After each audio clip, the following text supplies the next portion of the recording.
one of the great ones that has taken a long time, but it's gotten there in West Tampa. It's called Rome Yards. All the city workers, the cars were parked there.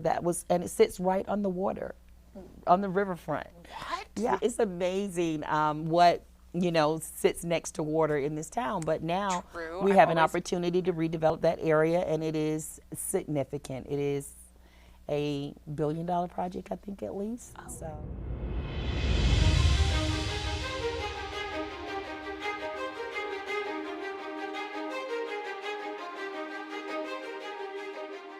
Hi, I'm Becky Yettaw, and welcome to Talk to Your Government.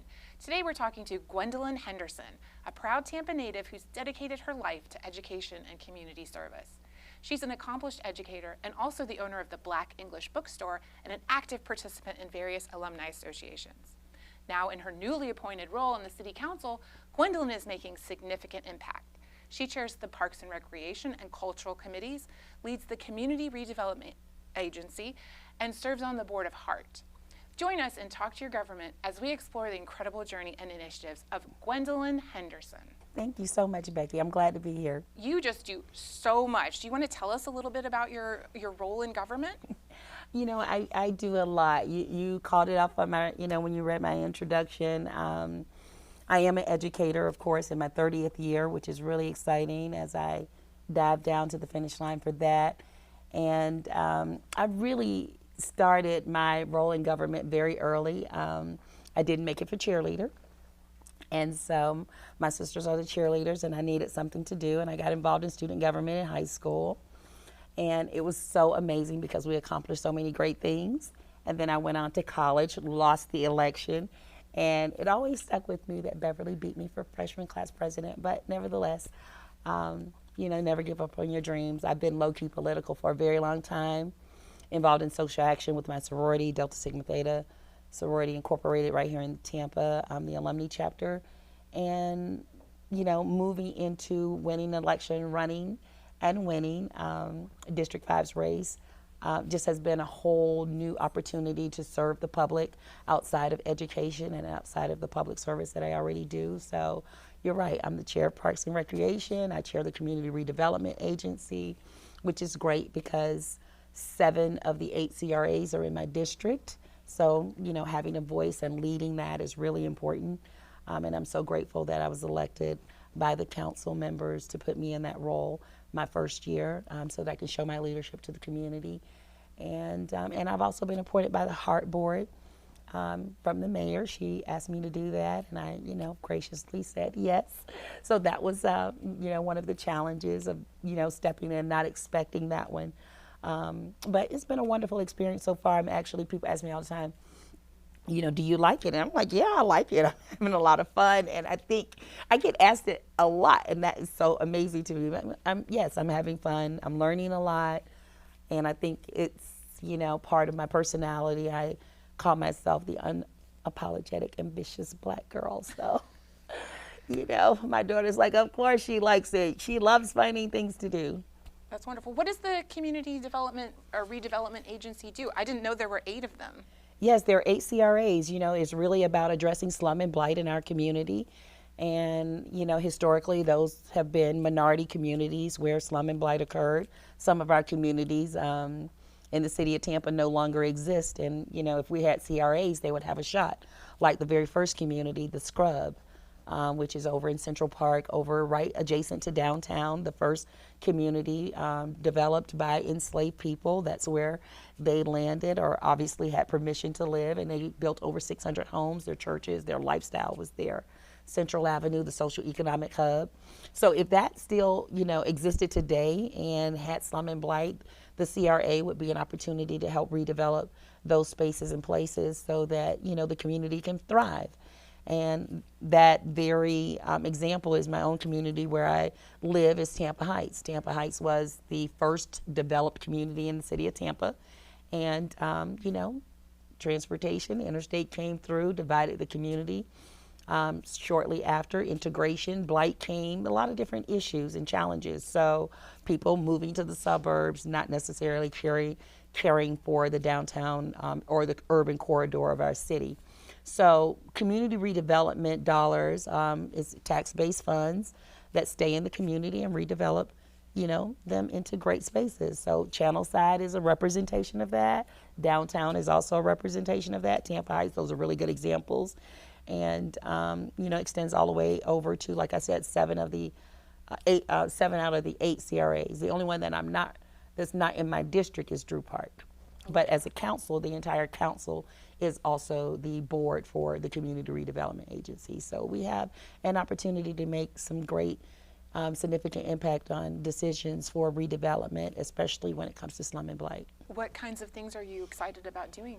One of them, for instance, we bought a church in East Tampa called Destination Church. It sits on a huge, I'm not sure exactly how many acreages of land, but it almost covers like an entire square block. So it was a dilapidated church, and we were able to get in before the developers and buy that property. And we're going to turn that area into affordable homes, for East Tampa residents or for those who want to live in East Tampa. So right now, we bought it. The environmental studies, of course, we've closed on it, so we're going to clear the land and, put out the RFP so that a developer who's interested will, have an opportunity to help us develop a community. I didn't know that the city was able to build housing per se. Well, we do it in partnership with developers, of course, and we offer incentives, and, we want people who want to partner with us to redevelop communities, especially communities that need us the most. What could an average person do if they were interested in community redevelopment? What could they do to support your work or to support the city council? Well, believe it or not, every CRA has a CAC community involvement where they engage in the process of redeveloping their community. We don't do it alone as a board. We have the community's input, and their thought process is very important as to what they want to see in their community. One of the great ones that has taken a long time, but it's gotten there in West Tampa is called Rome Yards. All the city workers, the cars were parked there. And it sits right on the water, on the riverfront. What? Yeah, it's amazing what sits next to water in this town. But now we have an opportunity to redevelop that area, and it is significant. It is a $1 billion project, I think, at least.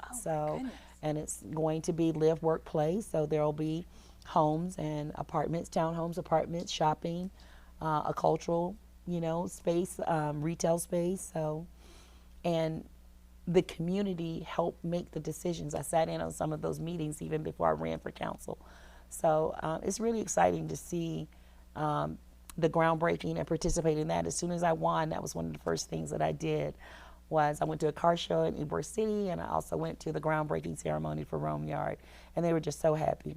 That is thrilling. I've noticed that too. I've always wondered, we have all this beautiful waterfront, and we just do so little with it. Not anymore. I think during the Bob Buckhorn era, as mayor, maybe even Pam Iyer, I don't know how long it extended, but in all fairness, my teenage years, we loved the riverfront. So it's now called Julian B. Lane Park, but we did not ignore the park. I enjoyed my life there every Sunday.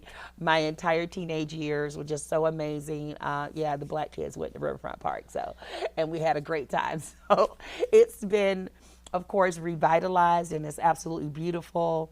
And, it's for the community. It now has a different look and a different feel to it. An investment from the BP oil money. About $35 million, that's where it was put. Well, that's amazing. Yeah. I didn't know the BP oil sponsored that or was contributing to that at all. Well, I think a lot of communities, got paid from BP oil spill, but it's unfortunate True. how we got the money, but nevertheless, that's where it was put. It's wonderful. I think it's very beautiful. And the river walk is a beautiful initiative. It is. I had a chance to see it from a different perspective. The Greek letter fraternity, Kappa Alpha Psi, chose Tampa for their national convention, their conclave. They were here this summer, and thousands and thousands and thousands of beautiful black men were in town. And they chose Riverfront Park to have one of their family outings. And it was just so beautiful seeing people on the water. They had the stage out there, tents, and it was just great socialization, food trucks. And so that was my first time going, besides just walking and getting some exercise at the park, this was it being utilized in the same way of how we used to hang out as teenagers. That's how it was being used, and it was really great to see that. That's wonderful. Yeah. Well, you're actually the 16th woman on the city council, is that right?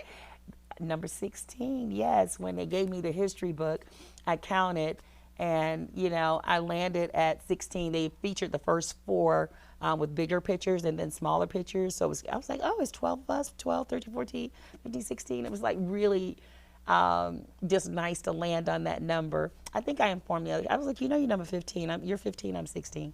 So that was really nice because I had an opportunity, of course, to read the history book. The second black woman elected in the entire history.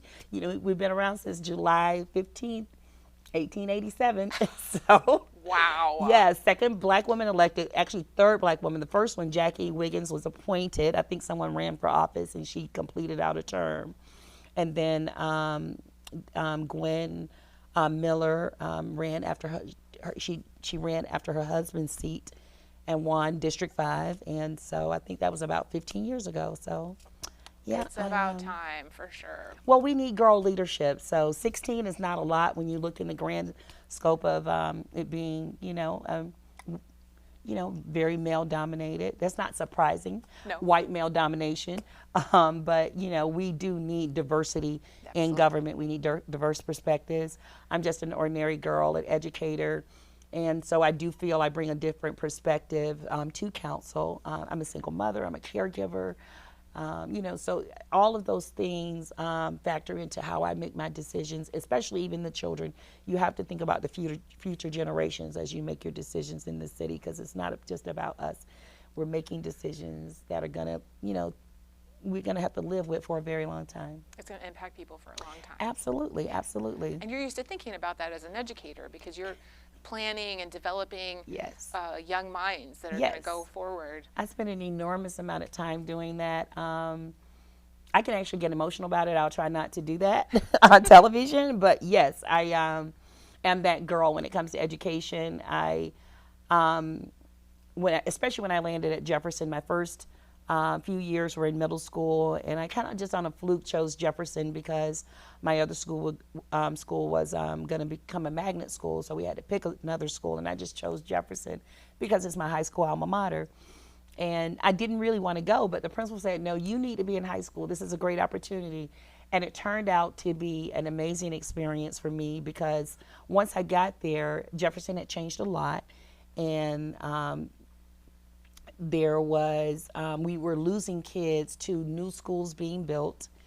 Alonzo, Sickles first, I think, and then Alonzo. So it was really weighing even on the staff. But me coming in and just going, you know what?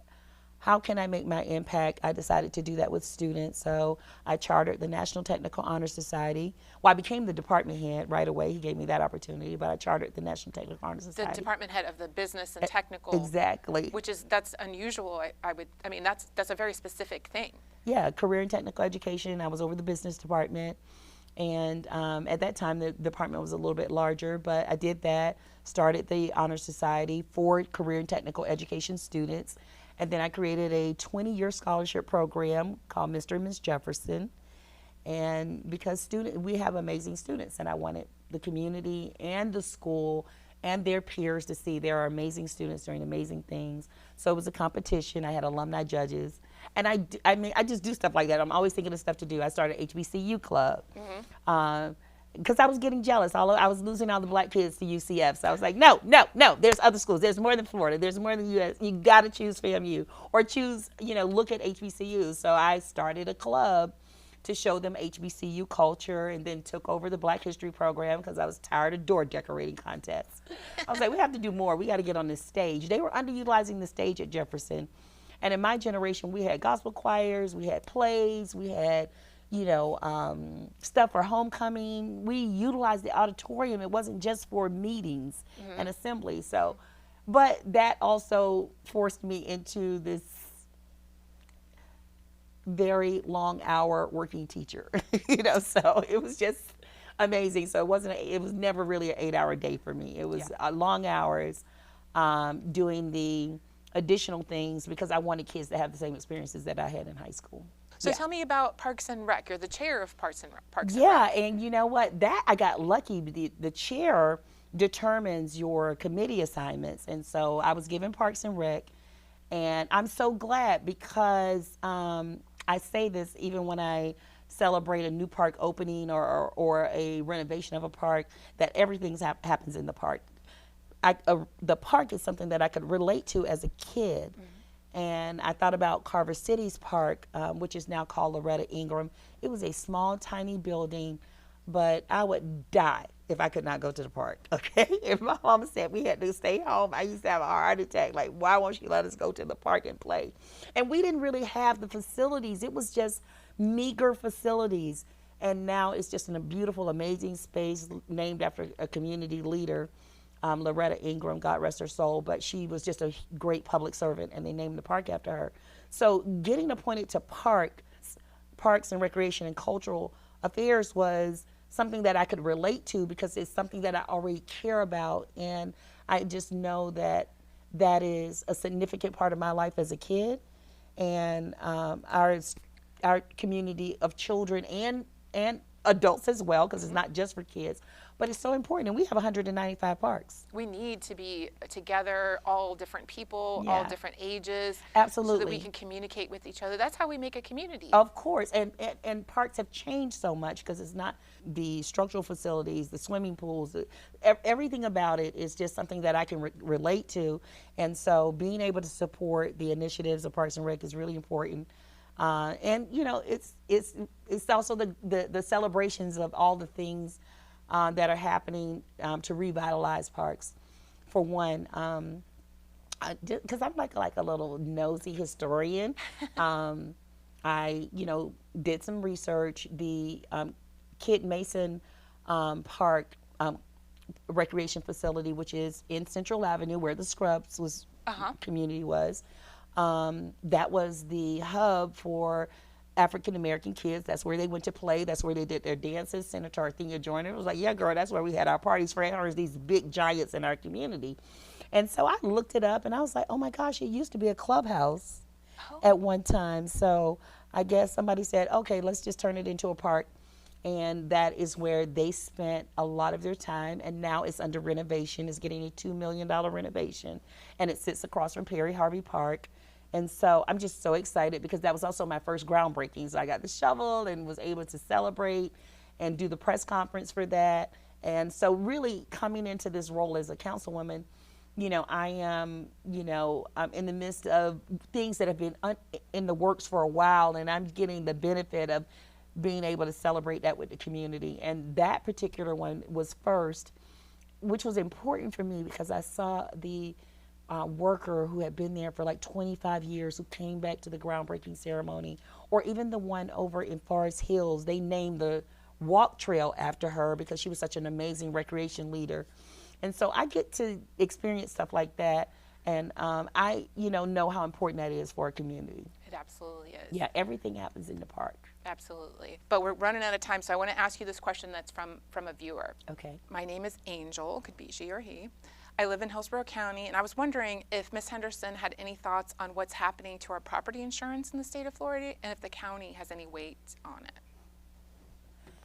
You know what? That's a really good question. It's not municipal government that is involved in the insurance rates. I believe it was a decision made by our governor that does benefit insurance companies, and he did it a while ago, and so now it's coming to the light where we can see the pain because it's showing up on the bottom line of the insured, and it's really very difficult. I've experienced it myself, cringing just to open up my own notification, and the cost of my insurance going up significantly was very, very painful. Mine went up about $900, and so that is a lot of money, but that was not a decision made at the local level. And unfortunately, see, I'm also one of those truth tellers. No, there's nothing that we can actually do about that. So we should write to the governor. Maybe. You should vote. That's vote. What I would say. Vote. Okay, that's a good question. That would be my recommendation. Okay, we have another question. Sure. This is from Clarissa from Tampa Heights. Okay. Clarissa from Tampa Heights says, I'm really enjoying the show, and I'm so glad that Gwendolyn Henderson is the guest today. I'm concerned about what's happening in our arts program in Hillsborough County. there's a rumor that they're going to define the Tampa arts. Is there any truth to that? Many of us citizens are deeply concerned because we think the arts are very important to the community. You know what? Arts is a significant part of our community, and I could just answer that question in so many different ways. So let me tackle it this way. Recent letters have come in because they were questioning why is the art so expensive going up at a particular facility. And so art is a part of the construction process. That bottom line dollar figure is based on also the cost of the construction project and is factored into it. So when you see it come to council, it's because that's the item, the line item of that particular construction build. And so maybe you're looking at a mural, maybe you're looking at some sort of feature or a statue of some sort. And so some people take issue with something costing $100,000. And so there's so many factors that go into that where the artist may receive, a small portion of that or a significant portion worth their time because that is their profession. But there are other things that go into play as well. And I love the way that our art committee, which is comprised of citizens, a city council member, and staff, they go into a blind process. It's very transparent. They don't know who the artist is. They're deciding based on the work. And I really like that. So that dollar figure is factored into, you're looking at something that costs $100,000, but the actual build was a $25 million project. So it's really not as bad as you think. And that's how we get art. We have to include it into the projects that the city does or we won't get it. True. It shouldn't be the responsibility of just the community. Oh, well, we want a mural. Well, you have to paint the mural. You got to raise money for the mural. We're including it in the process. So it's a part of the bottom line figure. And that's really important for our community to know that. I didn't know that initially, and I didn't know how they went about the selection process. So art is alive and well, and it's in the budget. And so that's really important. Now, from a community standpoint, we have art in our parks and recreation programs as well. So there may seem to be like there's a sense of loss for art, but it really isn't. And also, what a lot of people don't know is that one of the city's biggest assets is the Strad Center. That's art, right? Absolutely. Well, that's a city asset. Oh, I didn't realize. Absolutely. So there's a community benefit agreement with them. For instance, we just voted to give them $25 million before I even got on council, but to extend and to make improvements through the community redevelopment for downtown. So they have to create a community benefit agreement. And what I asked them to do was to stretch that muscle.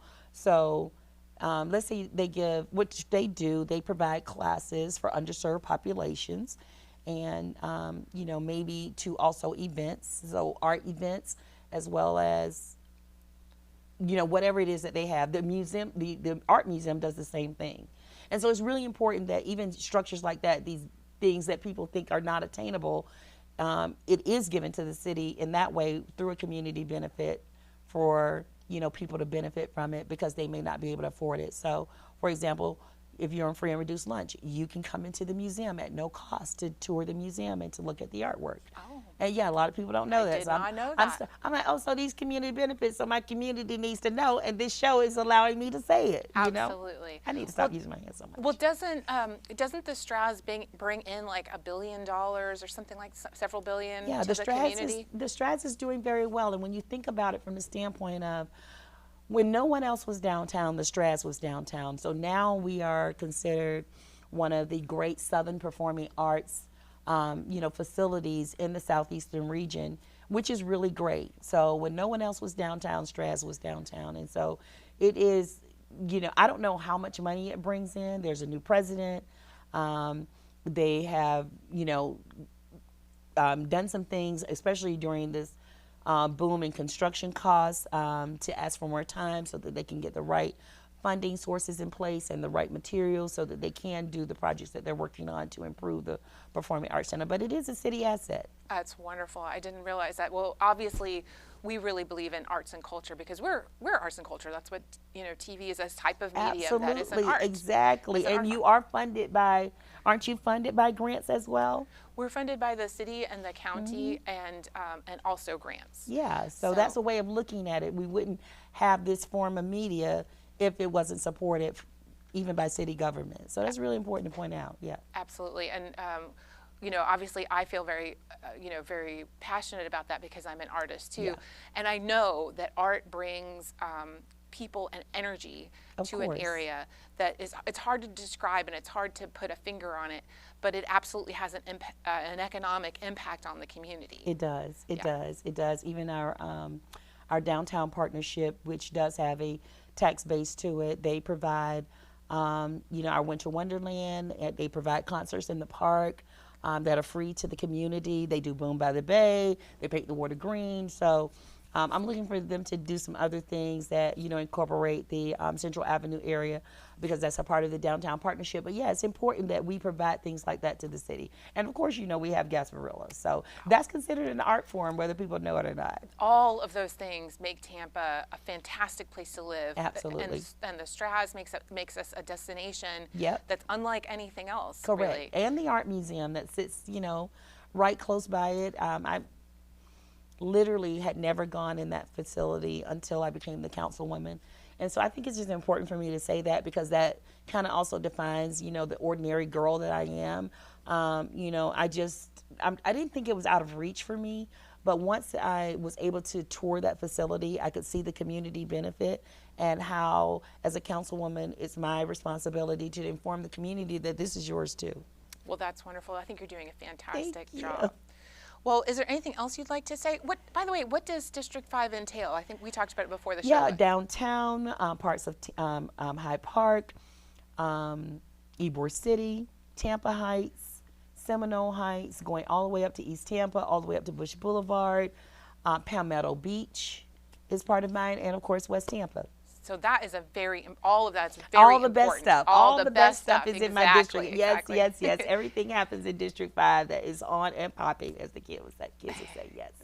Well, we're so glad to have you. Thank you so much for coming and sharing your story. And I could just talk to you all day long. It was wonderful having you. Thank you so much. Thank you.